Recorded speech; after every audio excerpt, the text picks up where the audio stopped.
Let's all eat together in our new family. The Williams family conspicuously relishes their steaks. But inexplicably, only a familiar cup of noodles sits before me. Across from me, Catherine remains silent, looking down. Amelia leans in asking, Oh, Catherine, what's wrong? Don't worry, eat up. From now on, we're your family instead of your mother. Ignoring her words, Catherine looks coldly at Amelia, then strides to my side and says in a clear voice, Let's go home. I nod in agreement. Yeah. As we head to the entrance, a flustered John blocks our way. Catherine, what are you doing? Just thinking of going home, to avoid wasting any more time. What? Do you even realize what you're saying? John, visibly irritated, raises his voice and grabs Catherine's arm. Catherine shakes off his hand and shouts loudly, Do you even know what you're doing? Then, Catherine and I confront the Williams family with a certain truth. I'm Michelle, 50 years old. Having lost my husband to illness 18 years ago, I've raised my daughter Catherine single-handedly. At the time of my husband's death, Catherine was only 7. Wanting to spare her any hardship because of being raised by a single parent, I aimed to provide financial stability at the very least. It was also to fulfill my husband's dream. Determined, I relied on my parents and after-school programs, working tirelessly. In doing so, I often left Catherine feeling lonely. Why doesn't Mom wait at home for me? Other moms welcome their kids home. Catherine said that on a summer day when she had entered the 2nd grade of elementary school, she was biting her lower lip and there were tears in her eyes. It felt like a punch to the head. Caught up in work every day, I nearly lost sight of what mattered most. The most important thing was Catherine, yet I made her wear such a face. I'm sorry, Catherine. Gradually, I started to cut back on work where I could. Still, compared to families with both parents present, our time together seemed limited. Even when I came home early, there were times I had to work. I'm sorry, Catherine. After finishing overtime, I rushed through dinner and bath time, and hurried myself to put Catherine to bed. That's when I could finally catch a moment to breathe and see her peacefully sleeping face. It filled me with indescribable guilt. To think she can't fully enjoy her childhood. But without work, we can't live. If I fall, our home ends. Every day was a struggle. But it paid off, and by the time Catherine graduated middle school, my job had stabilized, and we started to have some financial breathing room. As a high schooler, Catherine became quite independent, often saying, Mom, aren't you working too much? Showing concern for my health. Seeing her mature beyond her years made me feel both proud and a bit guilty. From then on, Catherine kept growing, advancing on her own, and I didn't have to worry much. Now, Catherine has turned 25. She's well adjusted to her job and living on her own. Kids grow up faster than parents think. At this rate, Catherine's wedding might be just around the corner. I find myself getting emotional, imagining her in a wedding dress. Still, I haven't heard any hints of her dating. I guess marriage talks are still off the table for a while. Just when I thought that, Catherine called me. It started as casual chit-chat, but then she paused and shyly brought it up. Actually, there's someone I'm thinking of marrying. I was so surprised I almost screamed. Catherine's unexpected romantic news was genuinely delightful. Tell me, what's he like? I wanted to bombard her with questions, but I restrained my curiosity. After a moment of silence, Catherine said, He's a senior at work. He's competent. He asked me out, and we've been dating for a while. That's wonderful. He must be a great guy. I might be biased, but Catherine is smart, kind, and well-raised. I've heard nothing but good things about her at work.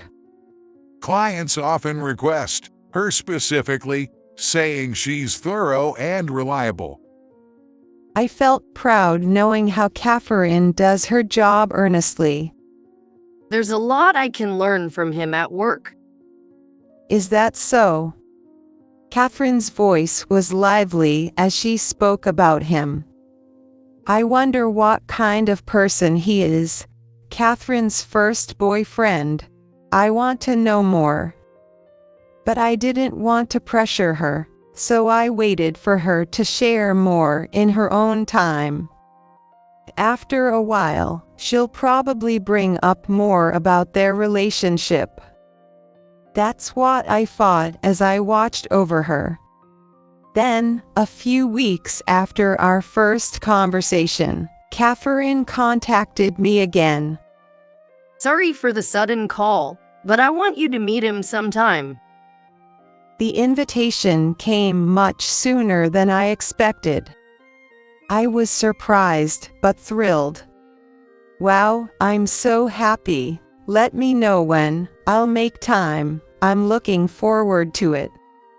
Despite my excitement over the phone, Catherine seemed to have mixed feelings. When I asked what's wrong, she answered, Well, don't get your hopes up too much. I just hope you won't be disappointed. Her response was unexpected. What are you talking about? I'm not overprotective, and I don't have high standards. Most importantly, I trust your choice. Yay? Thank you. Talking on the phone always leaves me a bit frustrated because I can't see her face. What kind of face was she making then? I didn't know. Why would she, always so positive, introduce her boyfriend so hesitantly? It's not like her. I was concerned, but thought she might just be nervous. I convinced myself that way and looked forward to meeting Catherine and her boyfriend. Then the day of the meeting came. I'm so nervous. Does my outfit look okay? It's fine, you look great. Besides, I'm the one who's really nervous. We shared a laugh and headed to a well-known restaurant in the area. It's a popular spot for business discussions.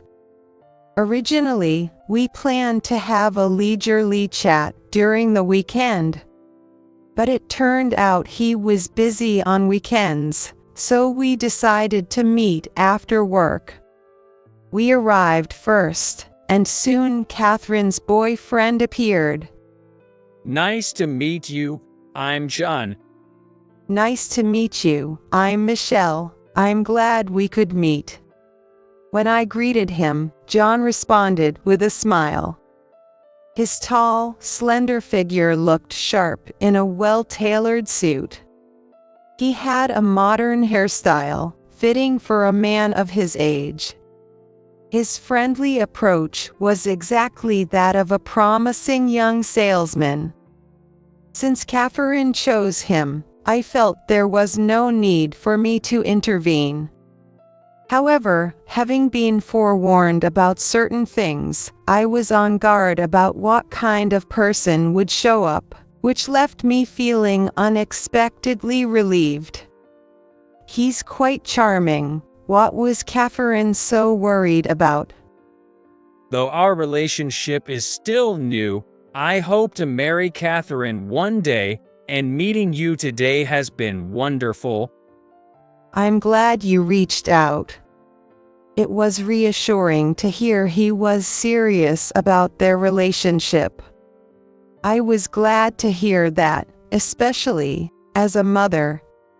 He's serious, reliable, and interesting to talk to. Despite being such a good person, I wondered what Catherine was worried about. He's indeed a great guy. While thinking this, we continued chatting. As the drinks flowed and the conversation became lively, the atmosphere began to shift subtly. John's face turned red, and he was in high spirits. You know, when I first heard about the single-parent thing, I was honestly a bit put off, but I'm glad you're her mom. Ah, really?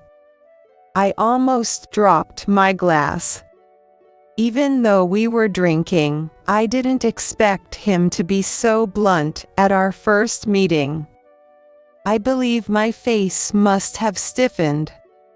Hey, John. In a hurry, Catherine placed her hand on John's shoulder. John shrugged off her hand with a shake of his shoulder. It's fine. I'm giving a compliment here. Catherine, you're really detail-oriented, aren't you? It's not that she's simply being detail-oriented. I thought to myself. Seeing John like this, Catherine sighed and held her head. John often misspeaks. I'm sorry, Mom. Oh, no, it's okay. Saying it didn't bother me would be a lie. I've faced prejudice against being a single parent more times than I can count. It's something you never get used to. It always hits hard, right in the chest. In the midst of this slightly tense atmosphere, John was the only one seemingly enjoying his drink. That was the moment I first felt a sense of discomfort towards John.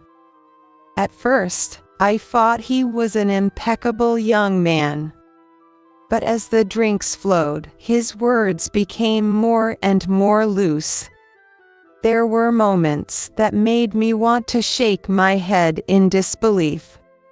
Catherine is too good at her job, you know. She has a great reputation at work, but as her boyfriend, it makes me feel somewhat sidelined. John said that while resting his chin on his hand. I was perplexed, but he didn't seem to notice it at all. Maybe he didn't even care. But since Catherine is working hard, I tried to smooth things over with some irritation, but John waved his hands dismissively. You don't get it. Catherine is overdoing it. And you know, women should have some vulnerability, right? It makes them more endearing. Long ago, in your era, wasn't it like that? Him saying as though I'm from the distant past made me feel old. It wasn't wrong, but it certainly didn't feel good. Catherine tried to stop him with a stern look, but John just drained his glass, looking quite pleased. I wonder, times have changed, John. It's different from when we were young.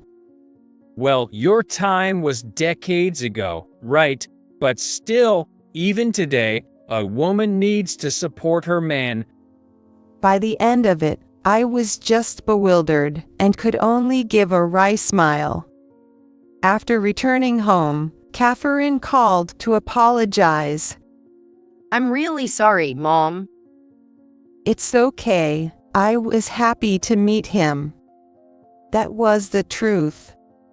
I'm genuinely happy to have met Catherine's partner, but I can't wholeheartedly support him spending his life with Catherine. I find it hard to celebrate. As if sensing my feelings, Catherine added, trying to make excuses for him. John's been having a tough time at work lately. He's usually more mellow. I see, he must be tired. Can't blame him. Sorry. If what we see when he drinks is his true nature, what then? They said they were dating with marriage in mind. But is John really the right one for Catherine? A cloud of doubt spread in my heart, but I couldn't express it to Catherine. I had insufficient grounds for criticism, though it seemed somewhat tactless. I guess all we can do is keep watching. Muttering to myself, I sighed. Let's just see how things go for a while. Yet, just weeks after that meeting, Catherine dropped a bombshell.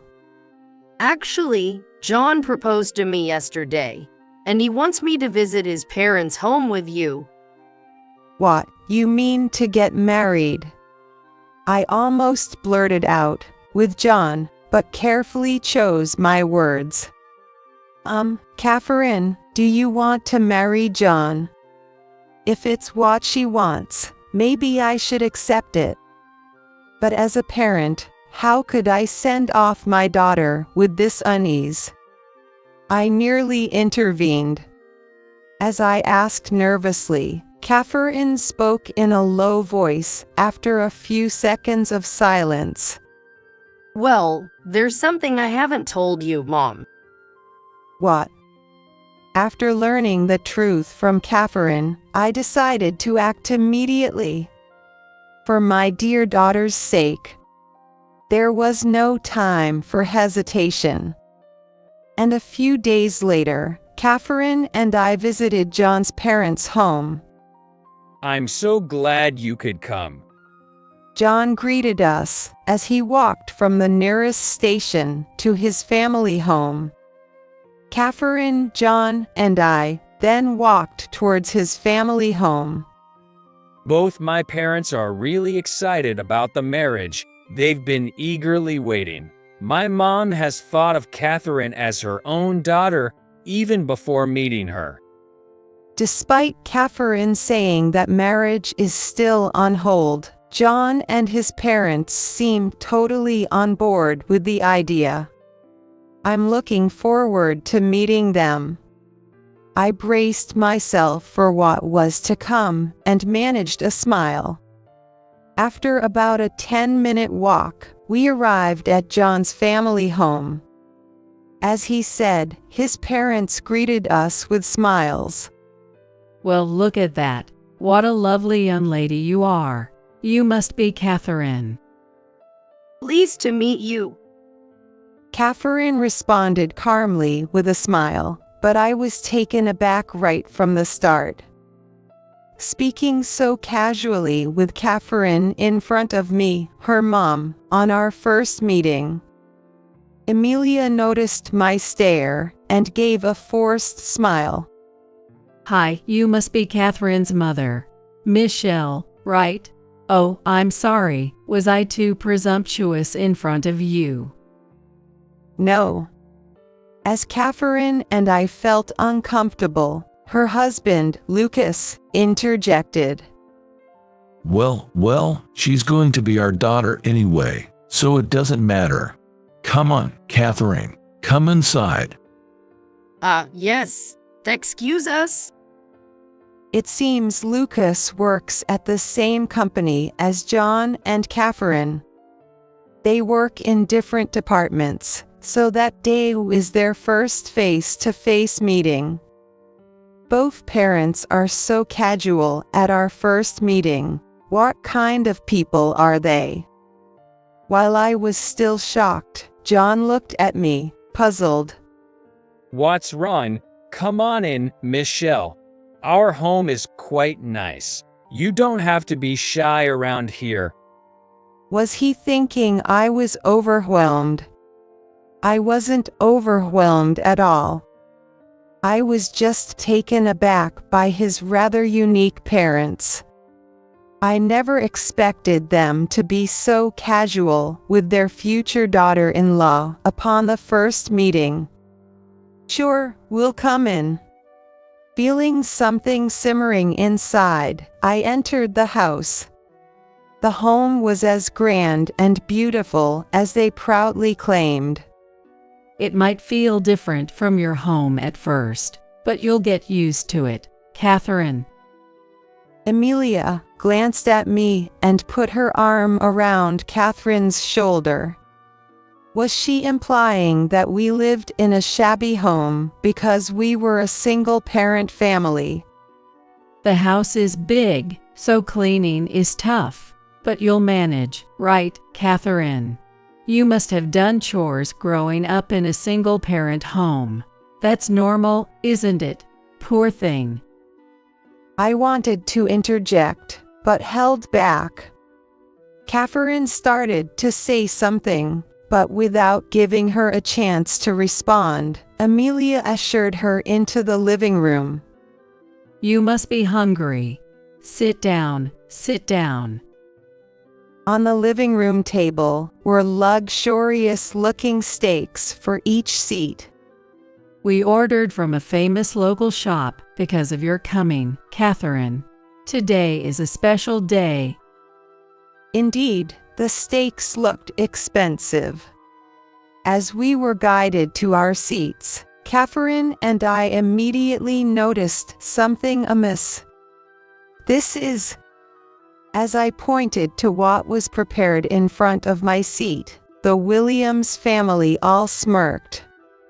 In this world, you know there are all kinds of people. You've heard it, right? Living in different worlds. Today we wanted Catherine and you to understand that. Amelia exclaimed joyfully. Next to her, Lucas and John, sitting beside Catherine, watched the scene with amusement. Their intentions were too clear, and I snorted. I see. So, luxurious steaks for everyone, and cup noodles in front of me. John clapped his hands. Exactly. You're quick to catch on. Cup noodles represent Catherine and your past, while the luxurious steaks represent our family and Catherine's future. Isn't that clear? Catherine remained silent, her head down. I too kept quiet, glaring at the Williams family. Thinking she had triumphed, Amelia said with excitement, Let's all eat together in our new family. The Williams family ostentatiously devoured their steaks. Noticing my frozen state, she exclaimed, "Oh," with feigned surprise. I've just added hot water to your cup noodles, so please wait about 3 minutes. You're used to it, right? Sorry, but we'll start eating. Come on, Catherine, eat up. With that, Amelia peered into Catherine's face. At that moment, Catherine slowly stood up. Amelia looked at her with puzzled eyes. Oh, Catherine, what's wrong? Don't worry, eat up. From now on, we'll be your family instead of Michelle. Catherine, with a cold gaze, ignored her words and walked briskly to my side, saying in a clear voice, Let's go home. I nodded in agreement. Yes.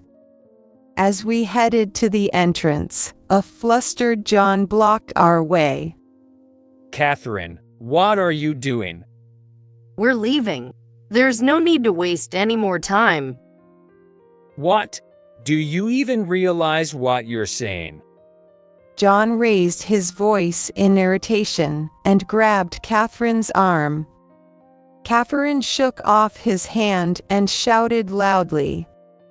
Do you even know what you're doing? John was momentarily baffled, then snorted dismissively. Complaining about rudeness again can't be helped, right? This is like a ceremony for you. What? Catherine glared at him, and John shrugged with a sigh. You always brag about Michelle, but she's just a poor single mother, right? A widow who couldn't even remarry for decades. I'm inviting you from that pitiful world to our affluent one, and you're still not satisfied. The notion of a widow unable to remarry lingered. There are indeed people who think like that. Being a single parent often led to being shunned or looked down upon. Thankfully, there have been people interested in me. But since my husband passed away, Catherine has been my top priority. While there are benefits to remarrying, there are also drawbacks. After much thought, I decided not to remarry until Catherine got married. And she knows that. Catherine sighed deeply while looking at John. I thought you were competent at work, but it turns out you're quite a mess personally. What? Angered, John turned red as Catherine questioned him. Aren't you the type to separate work from personal life? But you might want to think about that from now on. You never know where work and personal life intersect. Is this a threat? What does this old woman have to do with my job? Catherine looked at me and nodded slightly. There was no need to stay silent anymore. Turning to John, I cleared my throat and smiled sweetly. Well, we're meeting for the first time, but actually, your company and our company have a deep connection. What? My company? John's face, previously flushed, turned pale. What do you mean, company? Catherine is cautious, so she didn't tell you. Actually, your company is a subsidiary of our company. My company, as I call it, was founded by my late husband. He had an interest in the apparel industry and started the business based on plans he made since his student days. The company has been doing fairly well, but after my husband passed away, I took over. I don't have the same business sense as my husband. Initially, it was quite a struggle. But I desperately wanted to carry on what he left behind into the future. I thought if the company stabilized, we would be financially secure. Working while raising young Catherine was challenging, but with help from others, we gradually improved. Recently, the business has been booming. That's nonsense. Catherine never said anything like that. John nervously looked at her, who didn't even meet his eyes as she responded. I don't want any special treatment just because I'm my mom's daughter. Only the president, Noah, knows about this in our company. Noah, he knows. Catherine nodded and then gave me a meaningful look. By the way, Noah has been a fan of my mom for a long time. But because of me, he never made a move. Hey, don't say unnecessary things. Secretly, after my husband passed away, Noah had confessed his feelings to me several times. I turned him down, deciding not to think about it until Catherine was fully independent. I thought it might be awkward personally, but Noah continued to treat me normally, maintaining a good friendship. John's mouth moved rapidly, his eyes darting back and forth. What? Michelle is the president of our parent company, and Noah is a fan. What? What? There will be no marriage between you and Catherine, so please don't act too familiar with me. John looked utterly confused. But the conversation wasn't over yet. I was almost ready to leave because of the treatment we received, but there was something else I needed to ask him. That's the very reason I came here today. John, I heard you have a good reputation at work, but you've been taking advantage of that to do whatever you want, haven't you? What? John's face turned pale, and he twitched nervously. He probably knew what this was about. His eyes swam with uncertainty. I heard you've been indiscriminately making advances on the temporary staff. Surely, with your position, many would happily accept. How do you know that? John's eyes widened. He glanced at his parents briefly before shaking his head at me. No, you've got it wrong. I did approach them, but it was to improve the office atmosphere.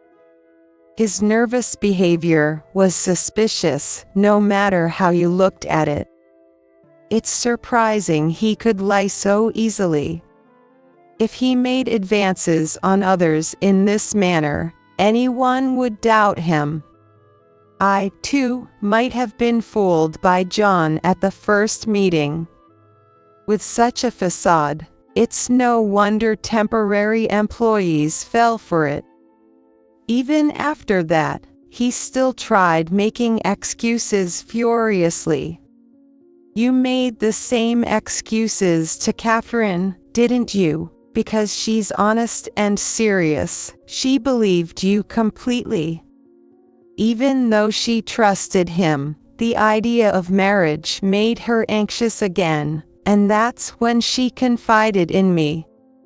After hearing everything from Catherine, I became really anxious too. So, after his proposal, I hired a detective agency to investigate him. That's an invasion of privacy.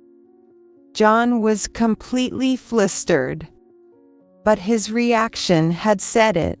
All the findings were damning. John had physical relationships with multiple women. Some were even hinted at contract extensions, despite him having no such authority. Poor things, they were all deceived. John looked down, trembling, but suddenly raised his head and shouted. So what? That alone boosts their motivation for work. I'm not wrong. In fact, I'm doing something beneficial for the company. No sign of remorse, just back talk. It's appalling how unapologetic he was. How many temporary employees were manipulated by this man? Temporary workers are, in a way, employees entrusted to us by the agency. You seemed to look down on them, but they are not the kind of people who deserve that. That's just a pretty lie. Temp workers are just a bunch of people who couldn't become permanent employees, right? Just a collection of low-grade people. Of course, we permanent employees are superior. There's no saving this man. The fact that his parents were nodding in agreement behind him was incomprehensible to me. He must have been raised with a certain kind of elite education from a young age. Comparing himself to others, looking down on them, and basking in a sense of superiority is just his and their way. Talking to such people is probably a waste of time. It seems like it will take a long time for you to understand. But well, if you find yourself in that situation, maybe you'll quickly learn the hard way. What? Because you'll be unemployed, by your standards.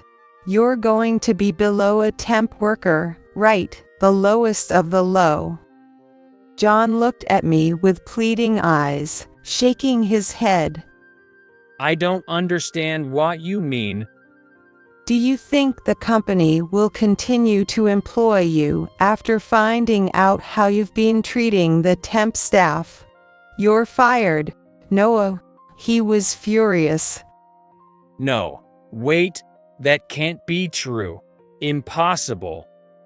John tried to grab my arm, but Catherine knocked his hand away.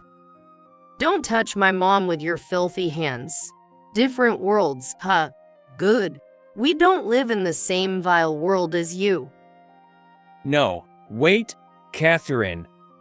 Tears welled up in John's eyes as he approached, but Catherine didn't even glance at him. I thought you were a nice person at first. I was deceived, but now I feel nothing for you. Catherine pulled my hand and said, "Let's go," but his parents tried to stop us. Wait, Catherine, John will change. Yes, he made a stupid mistake, but he has a promising future. It would be a waste to leave him now. You'll regret it later. His parents were visibly panicking. It was no wonder, as John and Lucas were the main breadwinners of the Williams family. With John's dismissal, their income would plummet. No more steaks for a while. And there was another reason for Lucas's desperation. Standing in front of them, I addressed Lucas. "Did you think it wouldn't be discovered?" What do you mean? It's not just John who's been foolish, right? Like father, like son, both of you are fools. Lucas was sweating profusely. Please, don't let the president know about me. Everything is already known. Good luck with job hunting, both of you. But in this industry, rumors spread fast, so finding a new job might be tough. The way they hung their heads seemed hereditary. John and Lucas both knelt down, utterly defeated. As I left the room and looked back, they were the spitting image of defeat. Later, John and Lucas were both fired.